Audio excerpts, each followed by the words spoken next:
demonstration is actually going to be in 3 parts, and the first part then is sort of a low-level exploration of what's going on for the client. And I say low-level in terms of the different layers that could happen. The next part will be more intense, and the third part will be even more intense. And I'm doing this as opposed to going down because it will be more intense.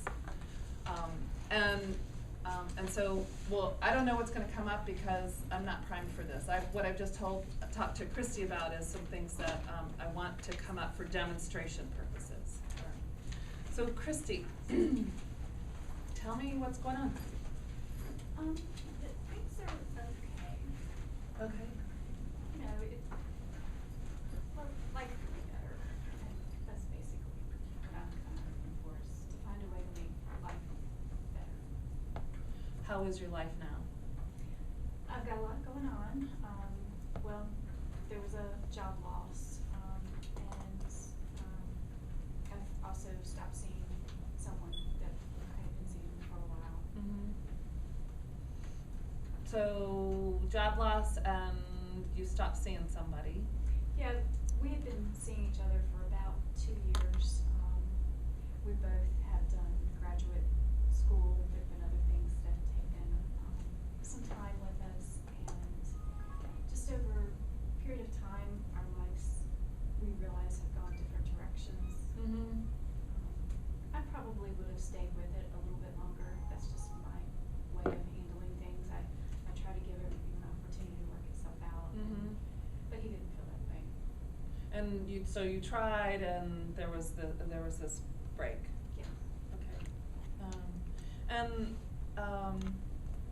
And what else is going on? Well, just trying to keep going with life.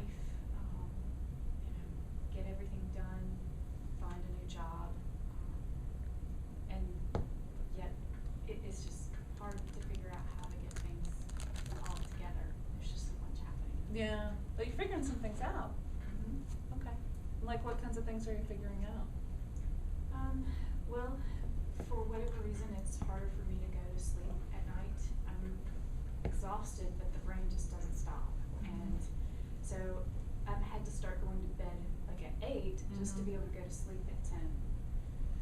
And I need to be able to get up, so if I don't do that, then I end up oversleeping.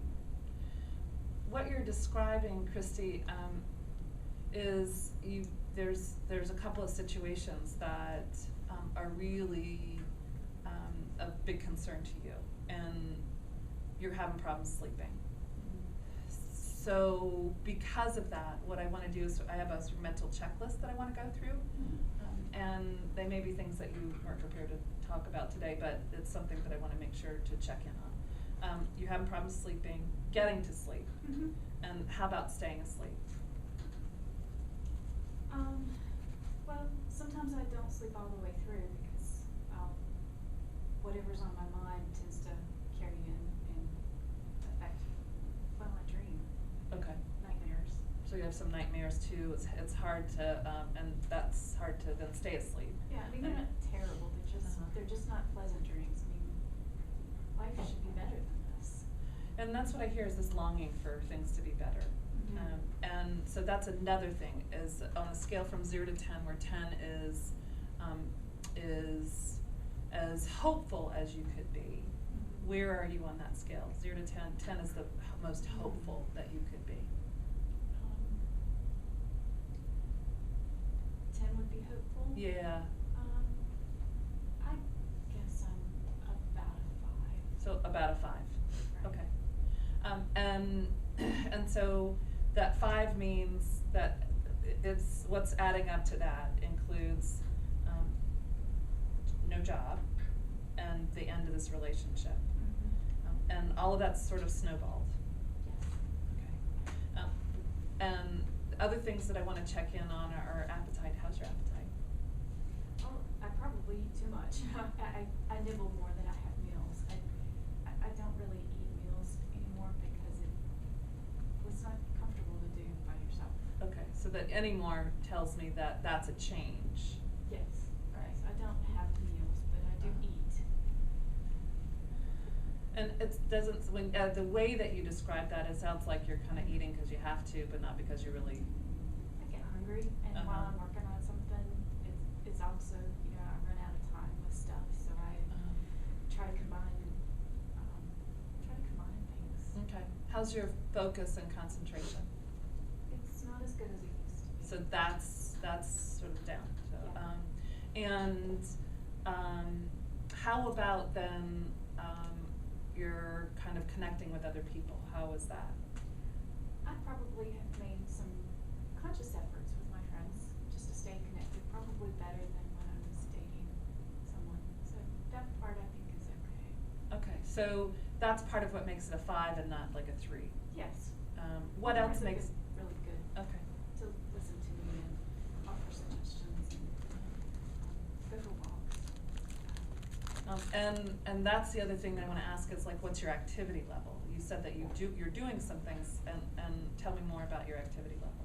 Well, this has been going on for a while, but now that the weather's getting better, I like to be out in the prettier weather. It somehow makes me feel better. It's not a miracle, it's not a magic wand, but it does make me feel a little bit better. So Okay. a few friends have gone with me on walks, and there's a nice park near me. And again, that's part of what's keeping it at a 5. Any other, so activity level is okay, could be better too. And what I don't know is how long this has been going on. It's probably been about 9 months, 10 months. That's a long time. Yeah. That's a very long time. You know, in the beginning, I just said, you know, give it time, but you know, life should not go this bad for this long. And that's, so you've got some inner talk that also has it at a 5. Like there's this inner talk that says, you know, I'm gonna give it time. That's hope. Right. And then the other side of that is, It's been so long. I mean, is it supposed to take this long? I mean, I didn't lose the job 9 months ago, but that was about when the relationship was fizzling beyond, and you know, the job part has transitioned to a more consultative role, so that just naturally waned. okay.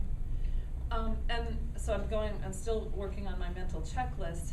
And one of the questions that I want to ask you, and this is one of those really direct ones, is, so Christy, in all of this, have you had any suicidal thoughts? No. No suicidal thoughts? Okay. No, that's just not my nature. Okay, so that's good news. That's part of the, it's a 5 and not a 3 or a 2 or, okay. So that's good news. And so what we will do then is to work on how do you move that up a scale, a point, okay?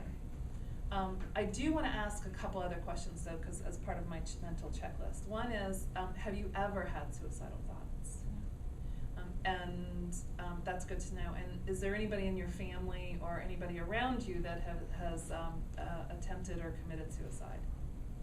You know, when I was in school, there was a student, I wasn't close with them, but I think they went away for a period of time due to some severe, I don't know if they actually tried to hurt themselves. That was, like I said, I'm not close to them. Okay. So it was not within your inner circle? Oh, no. And it wasn't, and it's not recent either? Okay. It's about 20 years. So that's a while. And so that actually gives me hope in terms of figuring out some things that we can work on. So what I want to start really looking at is some of the thoughts and the feelings that go along with where you are right now, the job loss, and also the end of the relationship, because that's still hanging around, and you didn't expect it to hang around. No. Okay. I was thinking, there are other people. I kept telling myself, there are people out there. You will find happiness again. Okay. One of the things that I want to do with you too is I usually draw things out, but I'm going to do a visual, and I'm pretty good at, I think, creating a visual. There are different ways that we can describe moods. All right. So if you can imagine a line, and then imagine sort of ups and downs on that line. That's what normal moods look like. Right? So it looks a little bit like corrugated cardboard. You know how it looks like in there? And in life, sometimes we have great things happen, and maybe that curve goes up a little bit higher than regular, but it snaps back to normal pretty quickly. And then we also have difficult things happen, and that line kind of dips, but it snaps back to normal pretty quickly. That's normal. What major depression looks like, so if you can, we'll erase that one and start another line. Major depression looks like most people start with that up and down, but what happens is that it takes a dive, and then there's a trough, and that trough is usually about 6 months, and most people kind of climb out of that. That's a really long 6 months, just like this has been a really long 9 months for you. Okay, that's called major depression. But I want to give you an idea of another one too, and that's called the last one. Actually, it's the second to the last one. If you don't mind, just so that we can kind of talk about this. So we'll erase all of that. We'll draw another line. This one is same kinds of ups and downs, but instead of being centered around that line, it's kind of below it. So you don't quite get, you got just above that line, but you stay more down in the blahs. That's called dysthymia. So you don't, you could get happier or you could be happier, but you just can't get there. So that's called dysthymia, and that in order to be diagnosed with dysthymia, it's a 2-year period. So it's been 9 months, not really 2 years. I wonder if anything happened before 9 months. Well, it's been a while, but I lost my father about 10 years ago. And that was hard for a period of time. I think I was, looking back on it, I feel like I was numb. But, things got what I call normal. I think I was. And that's situational. Like, I would expect some of those things to happen. We can explore a little bit more, maybe how the loss of your father might be related to the loss of this relationship. There might be some connections there that we could make. So we'll explore that a little bit more. The last piece on this diagram then is that I'm doing mentally is another line, and I kind of have fun with this one. This one is like really peaks and troughs, and so really could be quick changes, and that's one form of bipolar. I'm not hearing that. If I had a piece of paper, what I would do is I would ask you to draw what your moods look like. Well, I think the first one that you described would have been before 9 months ago, in the time period between, my father dying and, I had normal ups and downs, but I was basically happy. But it doesn't apply for the last 9 months. The last 9 months have been more lower.